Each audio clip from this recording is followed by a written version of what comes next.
فرش التراب يضمني. یہی وجہ دیکھیے، نوٹ کیجئے، اسی بات کو دوسرے پیرائے میں عرض کر رہا ہوں کہ تاریخ انبیاء کے ضمن میں بھی ایک بڑی عجیب حقیقت سامنے آئے گی.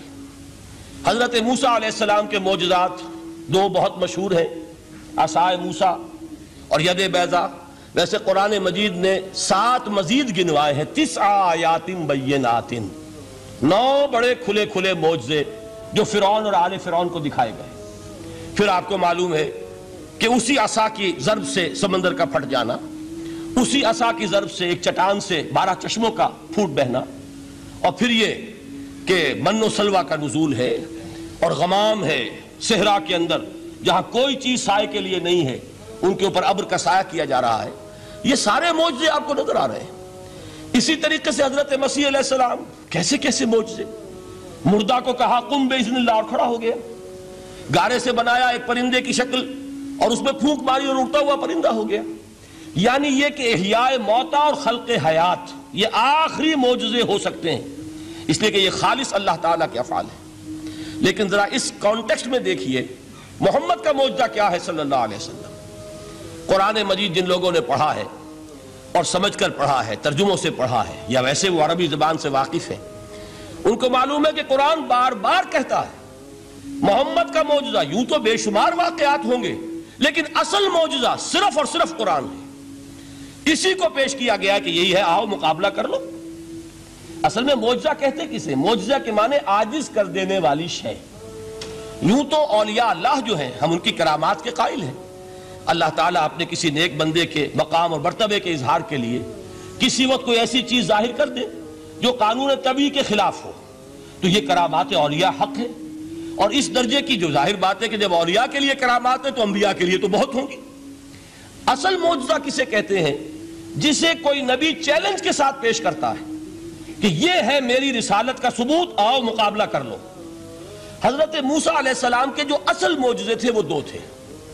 ایک عصا جس کا کہ مقابلہ کیا، آپ کو معلوم ہے کہ فرعون نے تمام جو جادوگر تھے پورے مملکت کے انہیں جمع کیا اور مقابلہ کیا. تو جس چیز کو کہ پیش کیا جائے چیلنج کے ساتھ کہ آؤ تو مقابلہ کر لو، وہ اصل معجزہ ہوتا ہے اس نبی اور رسول کا. تو حضور صلی اللہ علیہ وسلم کا اصل معجزہ، یعنی معجزات آپ یہ مغالطے میں مبتلا نہ ہو، میں بقیہ معجزات کی نفی نہیں کر رہا، یہ واقعات اپنی جگہ حق ہیں کہ حضور کو پتھر سلام کرتے تھے. حضور صلی اللہ علیہ وسلم جس کھجور کے تنے کے ساتھ ٹیک لگا کر خطبہ دیا کرتے تھے، جبکہ ابھی مسجد نبی میں ممبر نہیں بنا تھا. جب تعداد زیادہ ہو گئی مسلمانوں کی اور ضرورت محسوس ہوئی کہ ذرا بلند مقام پر کھڑے ہو کر آپ خطبہ ارشاد فرمائیں، تو پھر وہ ممبر بنا کر رکھا گیا. پہلے مرتبہ جب آپ ممبر پر چڑھ رہے تھے خطبہ دینے کے لیے، تو اس کھجور کے سوکھے تنے میں سے ایسی آواز آئی جیسے کوئی بچہ بلک بلک کر رو رہا ہو کہ وہ سعادت جو مجھے حاصل رہی تھی آج تک میں محروم ہو گیا. تو یہ انبیاء کا مقام ہے. مولانا روم نے اسی لیے کہا ہے کہ فلسفی کو منکر حنانہ است، از حواس انبیاء بیگانہ است. فلسفی اور عقلیت پرست انسان وہ تو حنانہ کا انکار کر دے گا، کیسے ممکن ہے سوکھا تنا اور اس کے اندر سے بچے کی طرح بلکنے کی آواز آئے. لیکن یہ اس لیے ہے کہ وہ انبیاء کے خصوصی احوال جو ہے ان کو جانتا نہیں. اس قسم کے خرق عادت واقعات حضور کی زندگی میں بھی بے شمار ہوئے، لیکن حضور کا وہ معجزہ جس میں تحدی کے ساتھ چیلنج کے انداز میں کہا گیا کہ آؤ مقابلہ کر لو، وہ صرف اور صرف قرآن ہے. چنانچہ آپ سورہ بنی اسرائیل میں دیکھیں گے قُلْ لَئِنِ اجْتَمَعَتِ الْإِنسُ وَالْجِنُّ عَلَىٰ أَن يَأْتُوا بِمِثْلِ هَٰذَا الْقُرْآنِ لَا يَأْتُونَ بِمِثْلِهِ وَلَوْ كَانَ بَعْضُهُمْ لِبَعْضٍ ظَهِيرًا. اے نبی چیلنج کر دیجئے، اگر تمام انسان اور تمام جن مل کر یہ چاہیں کہ اس قرآن جیسی کوئی تصنیف کر دیں، تو چاہے وہ ایک دوسرے کا کتنی بھی اس میں مدد کریں اور تعاون کریں، وہ ہرگز قرآن جیسی کتاب تصنیف نہیں کر سکتے. اس سے آگے بڑھ کر یہ بات کہی گئی، اچھا پورا قرآن نہیں لا سکتے، اس قرآن کی طرح کی 10 صورتیں ہی تصنیف کر لو. جب اس کا بھی جواب نہیں دیا گیا تو جسے کہتے ہیں برسبیل تنزل، اور پنجابی میں کہتا ہے کہ برے کو گھر تک پہنچانا، وہ برے کو گھر تک پہنچانے کے لیے فرمایا ایک صورت ہی بنا لاؤ. یہ سورہ ہود میں اور سورہ یونس میں یہ مضمون آیا، اور پھر سورہ بقرہ میں ہجرت کے بعد جو پہلی سورت نازل ہوئی اس میں پھر اس کو دہرا دیا گیا.